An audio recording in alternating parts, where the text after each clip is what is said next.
Добрый день, уважаемые дамы и господа.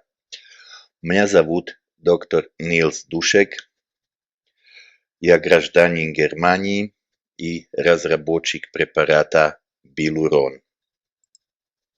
В настоящей презентации вам хочу рассказать несколько слов о истории возникновения препарата Билурон, о его механизме действия и о возможностях употребления его в ежедневном процессе. За ошибки в моем русском языку извиняюсь, но постарался чем лучше изучить и освоить русский язык.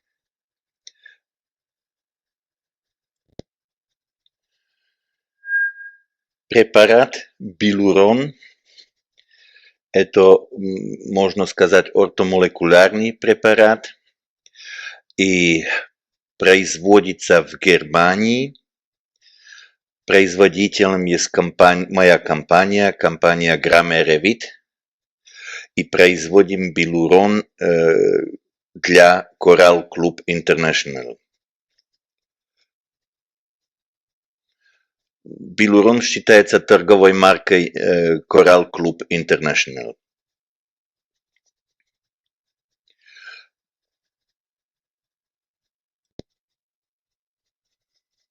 Препарат Билурон относится к группе биологически активных добавок к пище. Не считается лекарством. В состав Билурона входит комплекс гиалуронной кислоты вместе с хондроитином, как ударное вещество, инвертный сахар для хранения, витамин Е как антиоксидант, калиум-сорбат как консервант и вода. Вода структурирована.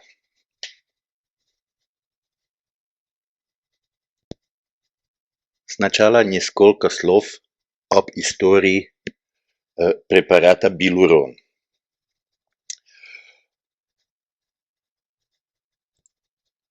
Разработки его начались уже 20 лет тому назад. Дальше. Как всегда в медицине, первые эксперименты с гиалуронной кислотой в поисках эффективной формулы были сделаны на мышах и крысах. После того мы прошли на экспериментальную базу с более крупными животными, собаки и лошади. В итоге в 2000 году мы закончили успешно испытания на лошадях и год позже испытания на добровольцах-спортсменах. Результаты эти покажу в следующих слайдах. И в 2013 году завершили одну из последних регистраций препарата на основе гиалуронной кислоты под названием Билурон в России. Дальше. На следующем слайде показаны результаты лечения хромоты у лошадей. Эффективность лечения после одномесячного приема гиалуронной кислоты оценивали ветврачи, и здесь следующие результаты. У 38% лошадей было улучшение, у 52% было значительное улучшение. Это все в сравнении с другими терапевтическими процедурами. Без изменений осталась группа 10% лошадей. То значит, что здесь получается для улучшения и значительного улучшения 90% результат. Ухудшение хромоты не показано ни у одной лошади. Дальше. Похожие результаты мы получили и у людей, как видно в слайде номер 8. У спортсменов это был хоккей и маратон, где у 35% больных было улучшение и 65% значительное улучшение. Ухудшение или без влияния не было у группы людей. Мы поэтому спрашивали, почему этих 10% было у лошадей, и обнаружили при последующей проверке материалов, что там был значительный эффект ошибочной диагностики. Дальше. Теперь несколько слов к компонентам, из которых состоит билурон. Дальше. Основным компонентом билурона является гиалуронная кислота. Гиалуронная кислота – это, что касается химической структуры, соединение огромного количества полисахаридных единиц, которые имеют большую молекулярную массу. Эта большая молекулярная масса – это одна из причин, почему очень тяжело всасываются химические составы с похожей структурой. Гиалуронная кислота имеет одну из главных функций в организме – это привязка воды. В том же самом плане и привязывает воду и делает основный компонент синовиальной жидкости. Но как единственный компонент билурона имеет гиалуронная кислота, в отличие к хондроитину и остальным, и регуляторные свойства, потому что сможет привязываться на собственный рецептор и регулировать рост и размножение хондроцитов. Дальше. Необработанная гиалуронная кислота имеет очень тяжелое всасывание в кровь, как видно здесь на следующем сайте. Эта красная палка в середине – это стенка кишечника, через которую эти длинные молекулы очень-очень тяжело проходят, и в процессе прохождения они расцепливаются на моносахариды. То значит, в итоге в крови уже не найти гиалуронную кислоту. Таким же образом можно кушать и белый сахар. Результат будет тот же самый. Нашей задачей было посмотреть, как можно повлиять на структуру химическую молекулы гиалуронной кислоты, чтобы прохождение через кишечник не помешало ей биологической активности как гиалуронной кислоты целиком. Дальше.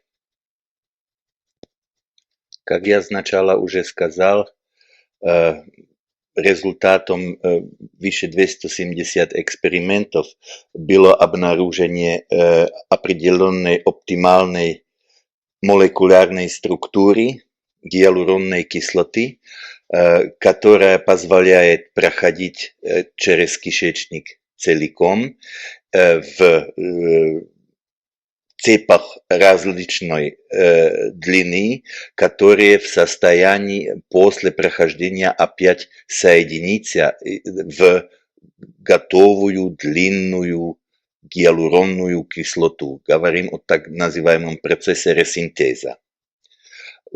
Вот эта гиалуронная кислота, которая таким образом изменена и проходит через кишечник, она находится в препарате билурон. Дальше. Следующим компонентом это хондроитин сульфат. Хондроитин-сульфат является очень важным структурным компонентом хрящи и хрящевого матрикса.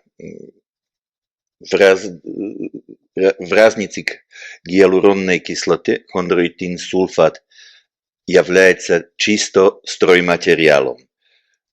Он не имеет никаких биологически регуляторных свойств, как гиалуронная кислота. Следующим компонентом это инвертированный сахар. Инвертированный сахар мы включили в наш препарат сначала чисто как консервант, но он химически состоит из равных долей глюкозы и фруктозы. Но показалось в поздних работах, что он не только консервант, но и как источник энергии для хондроцитов и как стройматериал для собственного производства гиалуронной кислоты в организме. Дальше. Эти два главные компоненты, гиалуронная кислота и хондроитин, они в нашем препарате вместе связаны ковалентной связкой во форме гиалурон-хондроитинного комплекса. Здесь на картине видно вот темные – это хондроитинная структура и хондроитинная доль, и белые – это доль гиалуронной кислоты в комплексе. После прохождения кишечником в кровь приходят транспортными белками на капсулу сустава и проходят через капсулу в суставную жидкость. В этом моменте прохождения разделяется гиалуронно-хондроитинный комплекс и отдельно проходит гиалуронная кислота, которая накапливается в жидкости сустава, и отдельно проходит хондроитин, и хондроитин используется в хрящи как стройматериал. Дальше. Здесь на картинке видно здоровый сустав, который состоит из кости, хрящи, это желтые, суставной капсулы, зеленые, и синовиальной мембраны, которая ограничивает синовиальную жидкость. Основным компонентом этой синовиальной жидкости здесь синяя. Это гиалуронная кислота. Дальше. Здесь на следующей картинке видно тот же самый сустав изменен в процессе артрозы. Главным характеристиком больного сустава это то, что убивает хрящи, и что капсула становится более толстой в сравнении с здоровым суставом. Дальше. В процессе наших разработок мы хотели объяснить для себя механизм действия гиалуронно-хондроитинного комплекса, который находится в препарате Билурон.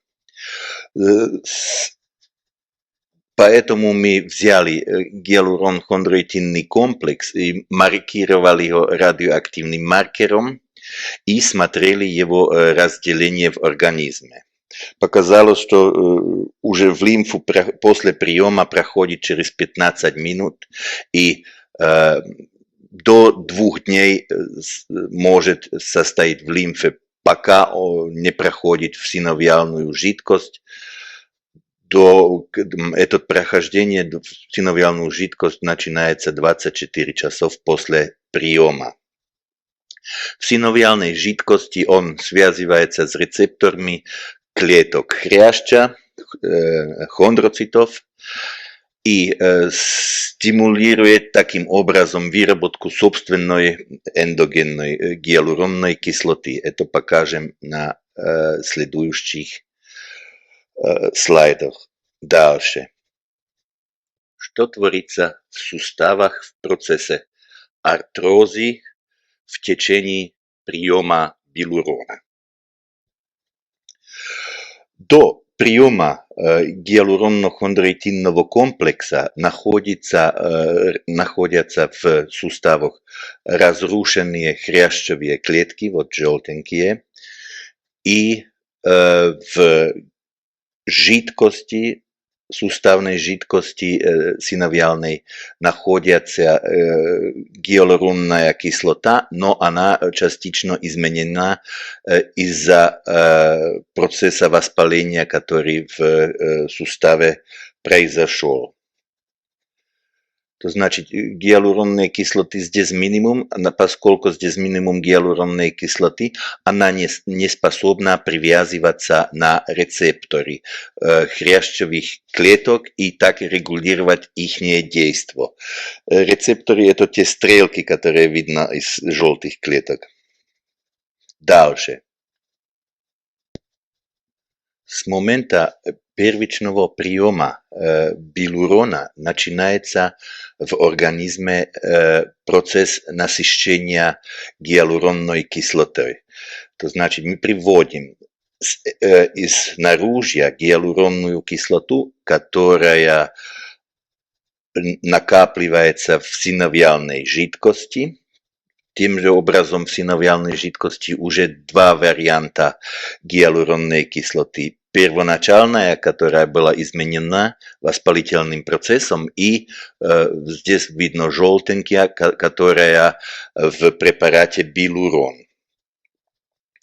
Таким образом повышается концентрация гиалуронной кислоты, и при определенной концентрации начинает привязка гиалуронной кислоты на собственный рецептор. Этот рецептор — это специфический для гиалуронной кислоты, который на поверхности хондроцитов, и он после привязывания гиалуронной кислоты активизируется. Это значит, что там красным цветом здесь показано. Активированный рецептор позволяет клеткам размножение, пролиферацию и выращивание новых клеток в хрящи. В том же часе идет и во время приема идет и повышение концентрации хондроитина, который накапливается в жидкости, но он пока еще без определенных свойств, потому что хрящевые клетки, они не могут его перерабатывать и внести в матрикс, поскольку они не активированы. Только после активации гиалуронной кислотой смогут хрящевые клетки перерабатывать хондроитин в виде стройматериала, чтобы сделать новые слои хрящи. Дальше. Здесь видно состояние сустава после приема билурона, после 30-дневного приема. Характеристически есть, что там произошла благодаря активации рецепторов CD44, произошла пролиферация хондроцитов, то есть размножение хондроцитных клеток. Эти нормализируют свой метаболизм и способны уже сами вырабатывать гиалуронную кислоту, так как в здоровом суставе. То значит, теперь уже появляются у нас три вида гиалуронной кислоты. Первоначальная гиалуронная кислота, которая при воспалении уже была в суставе. После того экзогенная желтая, которая в препарате билурон. И как результат оздоровления появляется третья форма эндогенная гиалуронная кислота, которую выпускает организм себе сам. Дальше. На следующем слайде показана постепенная возможность восстановления сустава после регулярного приема билурон. Вплоть до того, что заканчиваются воспалительные процессы, и обновленная синовиальная жидкость позволяет суставам без огромной боли движения. На следующих двух слайдах более схематически показан еще раз процесс восстановления хрящевых клеток после приема билурон. Дальше. На слайде номер 25 видно, как меняется динамика и содержание гиалуронной кислоты в жидкости суставов во время и после приема билурон. На первой неделе, когда начинается процесс приема гиалуронно-хондроитинного комплекса, вначале находим в суставной жидкости только воспалительную гиалуронную кислоту. Постепенно с ежедневным приемом билурон накапливается экзогенная гиалуронная кислота, здесь красный цвет. Этот процесс накапливания идет до конца приема на 30-й день. В определенный момент есть накапливание уже такое количество гиалуронной кислоты, которая позволяет привязку на рецептор CD44, это где-то в пределах третьей недели приема. С того момента начинает организм сам выделять еще эндогенную гиалуронную кислоту. Интересно, что в четвертой неделе, когда процесс приема уже закончен, растет эндогенная дальше, эндогенная продукция гиалуронной кислоты, и так же самое на 5, 6, 7 неделе до достижения биологического определенного максима и без последующего приема билурон. Дальше.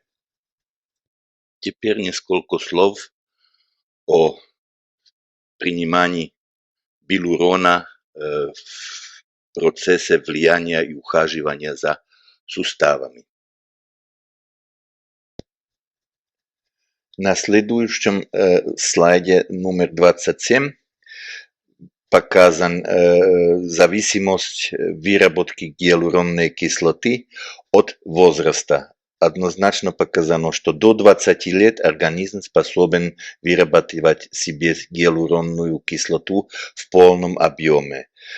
И после 20 выработка производительность гиалуронной кислоты падает, и 60-летний имеет уже столько лишь 10% выработки гиалуронной кислоты, которая ему нуждается. Это однозначно доказано, что организм надо субституировать изнаружья гиалуронную кислоту, потому что как только упадет концентрация пониже активирования рецептора CD44, восстанавливаются и процессы оздоровления в суставах. Билурон предназначен не только для больных, но и для здоровых людей. В первой очереди это мы в течение последних 10 лет накопили ведомство, где можно применять гиалуронно-хондроитинный комплекс.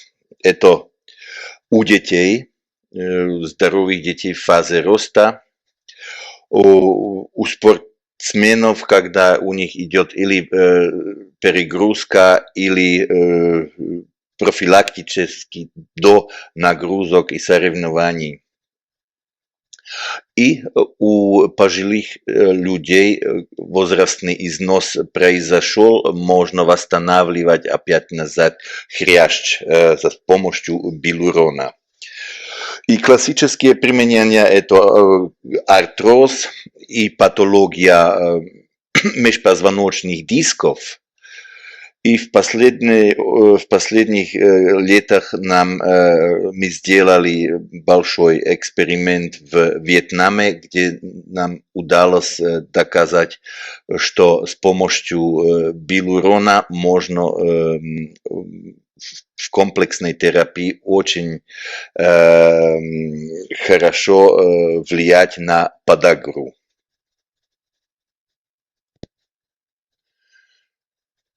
Суммарно можно сказать насчет билурона, что он свое действие полностью направляет на первопричину артроза, то значит восстанавливает хрящ. Поскольку он ортомолекулярный препарат, есть полностью без побочных эффектов, и можно его подавать и принимать пациентам, которые получают разные лекарственные средства. Пациент должен знать, что здесь идет процесс накопления в суставах гиалуронной кислоты, и этот процесс длится не меньше 2-3 недель. После этого времени уже начинают чувствовать первые улучшения. Курс повторяется 2-3 раза в год, и очень важно, надо промешивать во время приема, размешать, потому что там идет осадок. Этот осадок, он за счет витамина Э. И важный и один момент, который здесь на слайде не показан, что терапевтический процесс 2 бутылок надо обязательно закончить. То значит, если уже по первой бутылке такое улучшение, обязательно надо взять и вторую бутылку. Весь 30-дневный процесс надо закончить.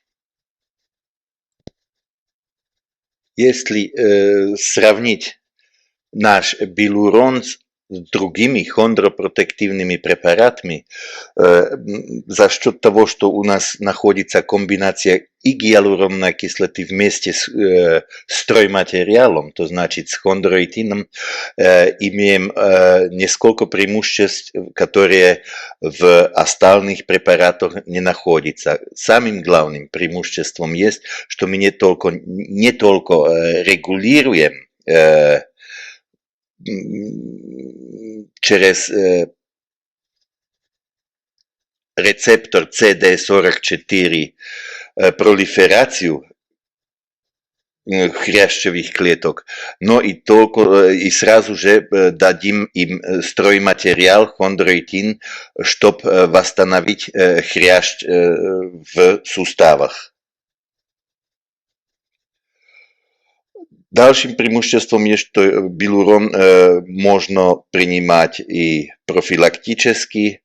Там это не рекомендуется профилактически при инъекции, использовании инъекций. А он работает и в тяжелейших формах. То значит, когда сам основной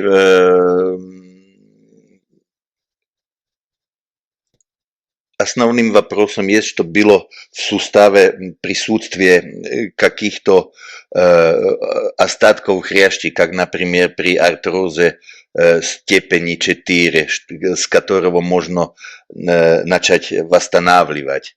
Потому что при степени 5 там уже нет хрящевых клеток, и там даже и билурон не очень поможет. Билурон разработан и производим в Германии. Поставляем его в 35 стран мира и под названием Билурон теперь и в Россию. В следующем показано несколько фотографий с производства современное, где гиалуронная кислота вырабатывана в биоферментерах и